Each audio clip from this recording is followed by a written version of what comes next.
Hello hi dear friends. സാധാരണഗതിയിൽ നമ്മൾ പുഡിങ്സൊക്കെ മുകളിലത്തെ നമ്മുടെ ടെറസ് കിച്ചണിലാണ് ചെയ്യുന്നത്. പക്ഷേ ടെറസ് കിച്ചണിൽ കുറച്ച് റിനോവേഷൻ വർക്ക് നടക്കുകയാണ്, കുറച്ച് അറ്റകുറ്റപ്പണികളൊക്കെ, അത് കാരണം ഫ്രീ അല്ല. പക്ഷേ ഞാൻ കുറേ ദിവസം കൊണ്ട് വിചാരിക്കണം ഒരു പുഡിങ് ചെയ്യണമെന്ന്. നിങ്ങൾക്ക് ഒരുപാട് പേർക്ക് പുഡിങ് ഇഷ്ടമാണല്ലോ. നമ്മൾ ഇടയ്ക്കൊരു പുഡിങ് ചെയ്തു, പക്ഷേ എങ്കിൽ ഇനിയും പുഡിങ്സ് ചെയ്യണമെന്ന് എനിക്ക് ഭയങ്കര ഇഷ്ടമാണ് പുഡിങ്സ്. അപ്പോൾ അതിൻ്റെ ഭാഗമായിട്ടൊരു സിമ്പിൾ പുഡിങ് ചെയ്യാൻ പോകണം. അപ്പോൾ ഇതൊരു വെറൈറ്റി ആയിട്ടുള്ളൊരു മിൽക്ക് പുഡിങ്ങാണ്. ഇതൊരു കസ്റ്റേർഡ് മിൽക്ക് പുഡിങ് എന്നോ അല്ലെങ്കിൽ ഒരു കസ്റ്റേർഡ് ജെല്ലി പുഡിങ് എന്നോ എന്ത് വേണമെങ്കിലും വിളിക്കാം. ഓക്കെ, തുടങ്ങിയാലോ. അതിലൊന്നുമില്ല, നമ്മൾ ജസ്റ്റ് ഒരു കസ്റ്റേർഡ് ഒന്ന് തയ്യാറാക്കണം. അതാണ് ആദ്യത്തെ പരിപാടി. ഇതിപ്പോൾ 1 ലിറ്റർ പാൽ ഞാൻ പാത്രത്തിലേക്ക് ഒഴിച്ച് വെച്ചിട്ടുണ്ട്. കസ്റ്റേർഡ് പൗഡർ എന്ന് പറഞ്ഞാൽ നമ്മൾ വാങ്ങാൻ കിട്ടും, അത് വാങ്ങിക്കുക. ഓക്കെ, ഇത് വാനില ഫ്ലേവേർഡാണ് ഞാൻ വാങ്ങിച്ചിരിക്കുന്നത്. ഓക്കെ, ഇത് പിന്നെ സ്ട്രോബെറി ഫ്ലേവർ ആണെങ്കിലും നല്ലതാണ്, ഏതാണെങ്കിലും കുഴപ്പമില്ല. പാലിൽ കസ്റ്റേർഡ് പൗഡർ ഇട്ട് കലക്കുമ്പോൾ ഒരു 4 tablespoon custard powder 1 litre പാലിലാണ് മിക്സ് ചെയ്യേണ്ടത്. അങ്ങനെയാണ് ചെയ്യേണ്ടത്. ചെയ്യാം. ഒരു 1/2 കപ്പ് പാലെടുത്തിട്ട് അതിനകത്തേക്ക്, ഇത് റൂം ടെമ്പറേച്ചർ അല്ലെങ്കിൽ ഫ്രിഡ്ജിലിരുന്നാണെങ്കിലും കുഴപ്പമില്ല, നമ്മൾക്കിതിലേക്ക് കസ്റ്റേർഡ് പൗഡർ ഒരു 4 ടേബിൾ സ്പൂൺ വേണം.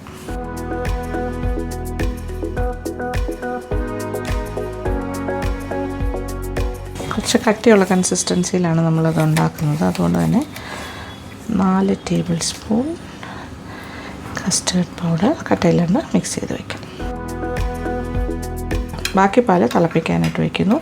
ഏകദേശം ഒരു ബോയിലിംഗ് പോയിൻ്റ് എത്താറാകുമ്പോൾ ഈ കസ്റ്റേർഡ് കലക്കിയതും കൂടി അതിലേക്ക് ചേർത്ത് കൈയെടുക്കാണ്ട് ഇളക്കി കുറുക്കി എടുക്കണം. അതാണ് വേണ്ടത്. ഇനി ബാക്കി പാൽ അടുപ്പിൽ വെച്ച് തിളപ്പിക്കാം. അടുപ്പ് കത്തിക്കട്ടെ. അപ്പോൾ ഈ പുഡിങ്ങിൽ കുറച്ച് പഞ്ചസാരയും ബാക്കി നമ്മൾ കണ്ടൻസ് മിൽക്കുമാണ് ചേർക്കുന്നത്. അപ്പോൾ കണ്ടൻസ് മിൽക്ക് നിങ്ങൾക്ക് ഏത് വേണമെങ്കിലും ആകാം. 2-3 ബ്രാൻഡ്സ് അവൈലബിൾ ആണല്ലോ, ഇഷ്ടമുള്ളത് ചേർക്കുക. ഓക്കെ, അപ്പോൾ പാലിലേക്ക് ആദ്യം നമുക്ക് കണ്ടൻസ് മിൽക്ക് ചേർക്കാം. അത് കഴിഞ്ഞ് കുറച്ച് പഞ്ചസാര ഇടാം. Yes, condensed milk. അപ്പോൾ കുറച്ച് കണ്ടൻസ് മിൽക്കും കൂടി ഞാൻ ഒഴിക്കണോ പാലിലേക്ക്. കണ്ടൻസ് മിൽക്ക് ചേർത്ത് കഴിഞ്ഞു, നന്നായിട്ട് യോജിപ്പിച്ചു. ഇനി കുറച്ച് പഞ്ചസാര. അത് മധുരം നോക്കിയിട്ട് ചെയ്താൽ മതി. കണ്ടൻസ് മിൽക്ക് ഏകദേശം ഒരു നമ്മൾ 1/2 കപ്പ് കണ്ടൻസ് മിൽക്ക് ചേർക്കുകയാണെങ്കിൽ ഒരു 3-4 ടേബിൾ സ്പൂൺ മാക്സിമം പഞ്ചസാര. ഇതിപ്പോൾ ഞാൻ ഏകദേശം ഒരു 3/4 കപ്പോളം കണ്ടൻസ് മിൽക്ക് ചേർത്തു, ഒരു 2 ടേബിൾ സ്പൂൺ പഞ്ചസാരയും ചേർത്തു. മധുരം നമ്മുടെ ഇഷ്ടമാണ്, അത്രയൊക്കെ മതിയാവും ഏകദേശം. ഇത് നല്ല ചൂടായി തുടങ്ങുന്നു.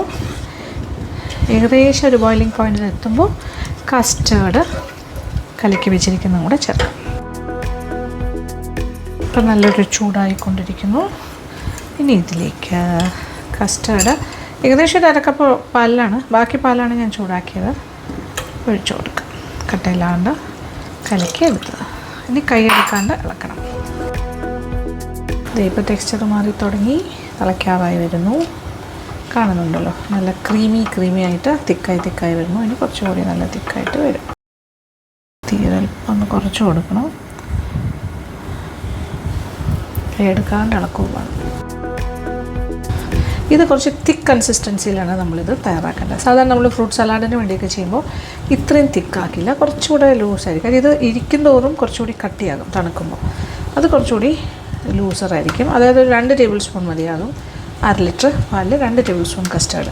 ഇത് പക്ഷേ നമ്മൾ പുഡിങ്ങിന് വേണ്ടി ചെയ്യുന്നത് കൊണ്ട് കുറച്ചുകൂടെ തിക്കർ വേർഷൻ. അപ്പോൾ ഇത് നോക്കിയാൽ ഇതിങ്ങനെ തിക്കായി വരുന്നുണ്ട്. തീ കുറച്ചിട്ടുണ്ട്. കണ്ട് ഒരു തള വരുന്ന പോലെ വരുമ്പോൾ നല്ല കട്ടിയായി കഴിഞ്ഞാൽ കാണുന്നുണ്ടല്ലോ, ആ കസ്റ്റേർഡിൻ്റെ പച്ചച്ചുവയെല്ലാം മാറി റെഡിയായി കഴിഞ്ഞു. ഇനി തീ ഓഫ് ചെയ്യാം. തീ ഓഫ് ചെയ്യുന്നു. തീ കുറയ്ക്കണം എന്ന് പറയാൻ കാര്യം അടുക്കി പിടിക്കാനൊന്നും പാടില്ല, പോയാൻ പാടില്ല, അങ്ങനത്തെ കാര്യം. തീ ഓഫ് ചെയ്തിട്ട് കഴിയും. ഇനി നമ്മളൊരു ഇത് തിക്കാകുന്നതിന്, അതായത് കട്ടി പിടിച്ച് പോകുന്നതിന് മുന്നേ തന്നെ നമ്മളൊരു മോൾഡിലേക്ക് മാറ്റണം, ഒരു പാത്രത്തിലേക്ക്. ഏതിലാണോ നമ്മൾ സെറ്റ് ചെയ്യുന്നത് അതിലേക്ക്. അതിന് മുന്നേ ഇത് വാനില ഫ്ലേവേർഡ് ആണെങ്കിലും കുറച്ച് വാനില എസൻസും കൂടി ഒഴിക്കാം. ഒരു 1/2 teaspoon vanilla essence. Custard already ഫ്ലേവേർഡാണ്, വാനില ഫ്ലേവേർഡ്. ഓക്കെ, ഇനി ഇത് നേരെ ഒരു ചൂടോടുകൂടി തന്നെ ഏത് പാത്രത്തിലാണോ നമ്മൾ സെറ്റ് ചെയ്യുന്നത് ആ പാത്രത്തിലേക്ക് മാറ്റാം. ഒരു സ്ക്വയർ ഷേപ്പിലെ ഒരു മോൾഡെന്ന് തന്നെ പറയാം നമ്മുടെ പുഡിംഗ് ഡിഷ്. ഇത് തണുക്കുമ്പോൾ നല്ല കട്ടിയായിക്കോളും. നമുക്ക് കട്ട് ചെയ്യാൻ പറ്റുന്നൊരു പാകമായിട്ട് വരും. അതെ, മോൾഡിലേക്ക് ഒഴിച്ചല്ലോ. ഇനി ഇത് തണുക്കാനായിട്ട് വയ്ക്കാം. കുറച്ച് നേരം ഫ്രിഡ്ജിൽ വയ്ക്കണമെന്നൊന്നുമില്ല, വെളിയിൽ ഇരുന്നാലും അത് ആ ഒരു കൺസിസ്റ്റൻസിയിലേക്ക് മാറും. തണുത്ത് കഴിഞ്ഞിട്ട് നമ്മളിത് കട്ട് ചെയ്തിട്ടാണ് ഇനി ബാക്കി കാര്യങ്ങൾ. അപ്പോൾ ഇത് തണുപ്പിച്ചിട്ട് ഞാൻ വരാവേ. അങ്ങനെ നമ്മുടെ custard jelly pudding, milk pudding is ready എന്ന് തന്നെ പറയാം. ഇത് ഞാൻ ഇങ്ങനെ പാത്രത്തിലേക്ക് ഒഴിച്ചിട്ട് മേളിൽ ഒരു ക്ലിങ് ഫിലിം കൊണ്ടിങ്ങനെ ഒട്ടിച്ച് വെച്ചു. ഇങ്ങനെ ജസ്റ്റ് ഒന്ന് പ്രസ് ചെയ്ത് വയ്ക്കുക. അല്ലെങ്കിൽ മേളിലൊരു ഫിലിം പോലെ ഇതിൻ്റെ ഒരു തിക്കായിട്ടൊരു പാട പോലെ വരും. അത് ഒഴിവാക്കാനാണ് ഇങ്ങനെ ചെയ്യുന്നത്. നോക്കിയാൽ കാണിച്ചു തരാം. ഇതൊരു ക്ലിങ് ഫിലിമാണ്. അതാകുമ്പോൾ കുഴപ്പമില്ല, അതിലിങ്ങനെ ഒട്ടിയിരിക്കും. അത് സെറ്റായി കഴിഞ്ഞിട്ട് നമ്മളിങ്ങനെ ഇളക്കി മാറ്റിയാൽ മതി. കാണുന്നുണ്ടല്ലോ, ഈസി ആയിട്ട് വരും. ഇനി ഇതിനെ പീസസ് ആയിട്ട് നമുക്ക് കട്ട് ചെയ്യാം. ഏത് സൈസാണ് വേണ്ടത് അതനുസരിച്ചിട്ട് സെറ്റായിട്ട് അല്പം നേരം ഒന്ന് ഫ്രിഡ്ജിൻ്റെ താഴത്തെ തട്ടിലോ മറ്റോ വെച്ചിരുന്നാലും മതി.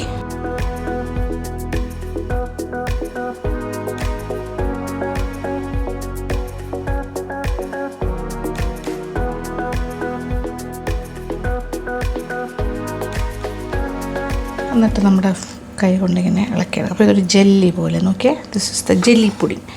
എന്നിട്ട് ഒരു പ്ലേറ്റിൽ കുറച്ച് ഡെസിക്കേറ്റഡ് കോക്കനട്ട് എടുത്ത് വയ്ക്കുക. അതിലിങ്ങനെ ഒന്ന് റോൾ ചെയ്യുക. അപ്പോൾ ഇതിനൊരു പിടുത്തം കിട്ടും. ഓക്കെ, ഈ രീതിയിൽ ഇതിൻ്റെ സൈഡും കൂടി വേണമെങ്കിൽ കട്ട് ചെയ്യാം. ഇത് എത്ര സൈസിൽ വേണമെങ്കിലും നമുക്ക് കട്ട് ചെയ്തെടുക്കാം. ഇതിന് ഇച്ചിരി കൂടെ ചെറുതാക്കണമെങ്കിൽ അങ്ങനെയും ആകാം. ഈ രീതിയിൽ ഫുൾ പീസസും ഇങ്ങനെ റോൾ ചെയ്തെടുക്കാം. നമുക്ക് വേണമെങ്കിൽ ഇച്ചിരി കൂടെ ചെറുതാക്കാം.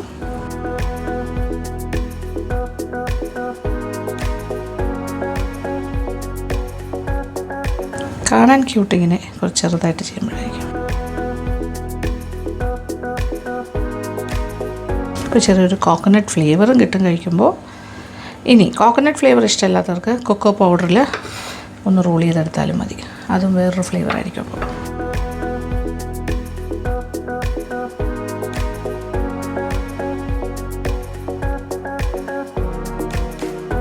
അപ്പോൾ ഈ ഒരു കൺസിസ്റ്റൻസിയിൽ നമ്മൾ കസ്റ്റർഡ് ഉണ്ടാക്കിയാൽ മാത്രമേ ഇങ്ങനെ ചെയ്യാൻ പറ്റുള്ളൂ. അല്ലെങ്കിൽ നമുക്കൊരു പുഡിംഗ് കൺസിസ്റ്റൻസി എന്നോ അല്ലെങ്കിൽ നമ്മളെന്താ പറയുക കസ്റ്റേർഡി ആയിട്ടുള്ള കൺസിസ്റ്റൻസി ആയിരിക്കും, ഫ്രൂട്ട് സലാഡിനൊക്കെ ചെയ്യുന്ന പോലെ. ഇത് കറക്റ്റാണ്. 4 ടേബിൾ സ്പൂൺ ഓഫ് നമ്മുടെ കസ്റ്റേർഡ് പൗഡർ വിത്ത്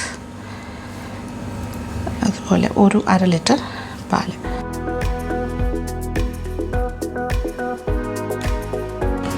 ഇതന്നെ സ്ട്രോബെറി ഫ്ലേവർ ആണെങ്കിൽ അങ്ങനെ. അപ്പോൾ ഒരു പിങ്ക് കളറായിരിക്കും, പിങ്ക് ആൻഡ് വൈറ്റ്. ഇത് കൊക്കോ പൗഡർ കൊണ്ട് കവർ ചെയ്യുകയാണെങ്കിൽ ഇതൊരു ക്രീമിഷ് യെല്ലോ ആണല്ലോ, അതിൻ്റെ കൂടെ ഒരു ബ്രൗൺ കളർ കിട്ടും. അത് വേറെ ഭംഗിയായിരിക്കും.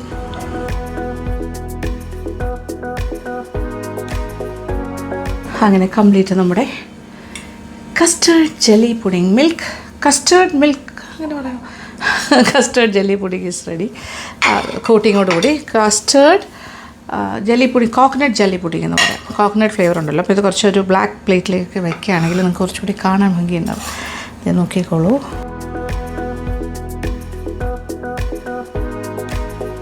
കോട്ടിങ് മസ്റ്റാണ്, എന്നാൽ മാത്രമേ ആ ഒരു എന്താ പറയുക പരസ്പരം അങ്ങനെ ഭയങ്കരമായിട്ട് ഒട്ടാണ്ട് അങ്ങനെ ഒട്ടില്ല. പക്ഷേ നമുക്ക് അതിൻ്റെ ഒരു ടെക്സ്ചർ ഞാൻ ലാസ്റ്റ് കാണിച്ചു തരാം. കാണുമ്പോൾ അറിയില്ല, ജെല്ലി പോലെ ഇങ്ങനെ കുലുങ്ങിക്കൊണ്ടേയിരിക്കും. So nice. കാണുന്ന പോലെ തന്നെയാണ് സ്വാദ്. ഇത് കുട്ടികൾക്കെല്ലാം വളരെ ഇഷ്ടമാവും.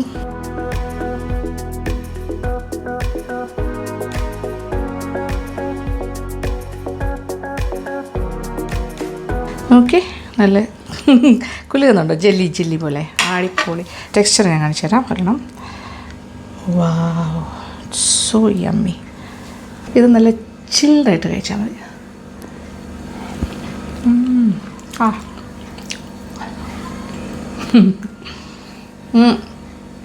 മെൽറ്റായി പോകും, നമ്മൾ ചവയ്ക്കേണ്ട ആവശ്യം പോലും ഇല്ല.